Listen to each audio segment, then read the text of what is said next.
goes too long, it's like, okay, let's move on. Give it up for everybody tonight. This was fun.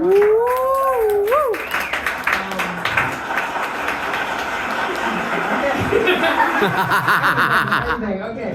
I'm actually coming from Baltimore. I'm born and raised down in Baltimore. And I used to spend a lot of time in New York, especially during like my college days. But then I started a family, had kids, married, and stay-at-home mom. I didn't get around much. And so when I come back to New York, it's very different, okay? So my college years was around like the mid-2000s. So like I say, 08, 09. And I spent a lot of time in Brooklyn, but I never came to Bushwick, partially out of fear, you know? And that's somebody from Baltimore. Don't get off that part of the train. I remember when one of my friends, they kind of moved over because, you know, they were starting to get priced out of like Prospect Park and other places. And, you know, they were just like, well, we're moving to Bushwick before the gentrification. So I was just like, oh, so you are setting it forward, you know? You're making sure that it happens next. I feel like they should have, like, just like we have like Lewis and Clark statues or something, or like Christopher Columbus statues. Like, I feel like they should have a statue of like that first guy with the hipster mustache, you know what I mean? That forged the path, forged the way. Come on now, guys. The diversity initiatives work. We can see the evidence as we walk in. They should also have like the statue of like an OG Brooklynite, you know what I mean? It would be like those indigenous statues of like Native American people. It should be a museum, actually. It should be a museum. In the museum we'll have like some Timbs, you know, like some Caribbean flags or something like that. Right? Yeah, like you know, you gotta mark the different points of history. Like that's really important. When I was in college, they just got to live like around Eastern Parkway, and so you know, there's a major parade. There's a major parade at Eastern Parkway, like Labor Day. You know, it's the Caribbean parade. In New York, almost all of the black people are either like African or Caribbean. Why you would leave a nice sunny place with beaches for the concrete jungle, I have no idea, but it's everybody. And a lot of people assume that I am, partially because, you know, I have no idea why, but people assume that I am. And it's always an awkward conversation, you know, because people come up to me and they're like, where you from? And I'm just like, Baltimore. And they was like, no, where are you really from? And I'm just like, and now I have to go through like a whole, you know, I'm just like, you don't know. Somebody, you know, we got shipped in from the South from somewhere, or Asian, you know. I'm just regular black. But people make fun of Dominicans for always saying like I know black, but a lot of the Caribbean, a lot of them will say the same thing. A lot of African, black is this, will say I'm not black. Because when they think of black, or when we talk about black, or somebody will say like you're not, they think black Americans. I'm like, so I used to say regular black, just like in the crayons box or something like that. Should be a crayon. I don't have nothing special. So I would be, me and my friends, we would go to the parade and we would decide whether or not we wanted to like fake it, you know, like come up with a fake accent, get like a flag from somewhere, you know. But they were like, we would get found out. Like, we don't want anybody to come and talk to us, and then, you know, they keep asking questions of what original village you were from or something. And we're like, oh, so then you're like, okay, well, this is all about nationality, you know what I mean? So we should just be proud of our nationality, which I guess is the U.S. But then that would mean carrying around a USA flag. It didn't feel right, you know what I'm saying? USA flags hold the same way the Confederate flags. It's the same.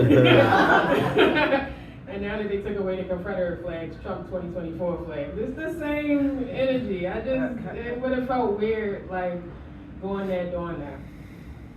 Anyway, I'm happy that it was a beautiful day today and this weekend. Y'all enjoying the weather? Ow! The weather has been so weird. It's almost like being in an abusive relationship. You know what I mean? Like, Yes, I mean, it's no. like, oh, it's nice now, but when is it going to start hitting me again? Like,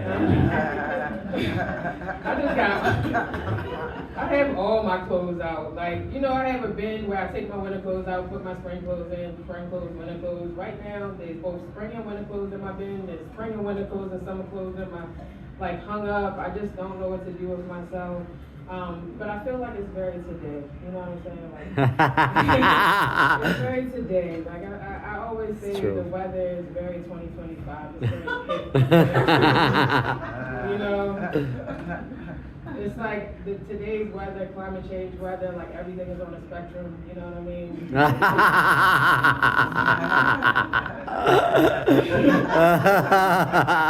Today's weather doesn't believe in labels. Yeah. Hang out and see where it goes, you know?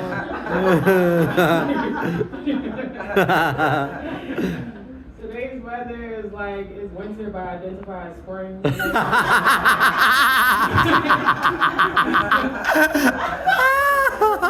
know?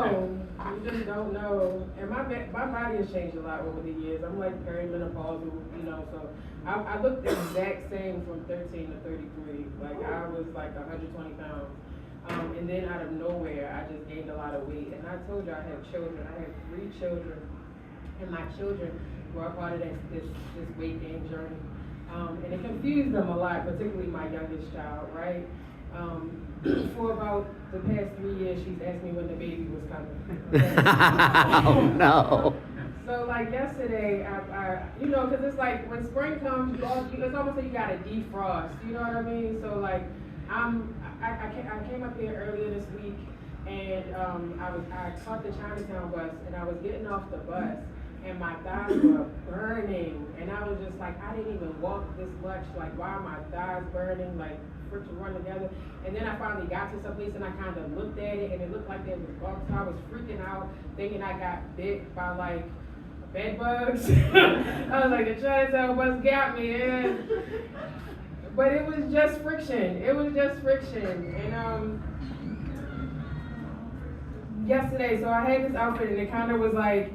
So yeah, so you taking out your spring clothes and they no longer fit because you still have like your winterness on. And so I had something that was kind of hugging it, and when I got home, my daughter like took my stomach and was kissing it. I was like, there's no space for President, please stop.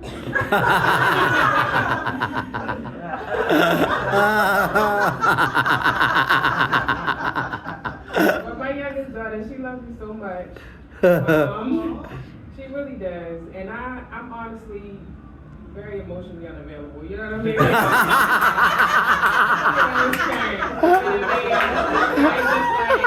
trying to hug you, and I'm like, please.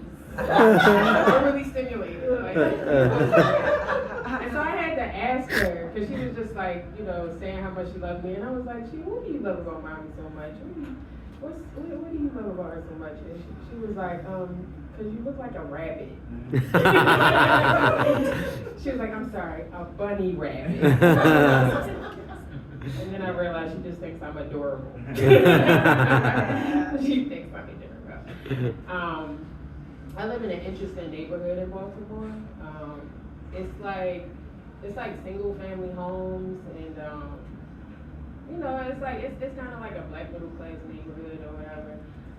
But at the same time, like through like the major commercial corridor is the underground economy. You know what I mean? Like it's really strange. So it's all drugs and prostitution. It's very it makes no sense. And then it's weird because the peak hours are like 12 to 3. And that's PM, it's not even AM. They're just selling themselves middle of the day, you know? And I'm not a judge. I don't judge it. It's like get it how you live, you know what I mean? We all sell our bodies for money, you know what I mean? And CVS sells drugs. So it's like we can't judge. But as I get older, I find myself getting annoyed at things that don't matter and things that have nothing to do with me.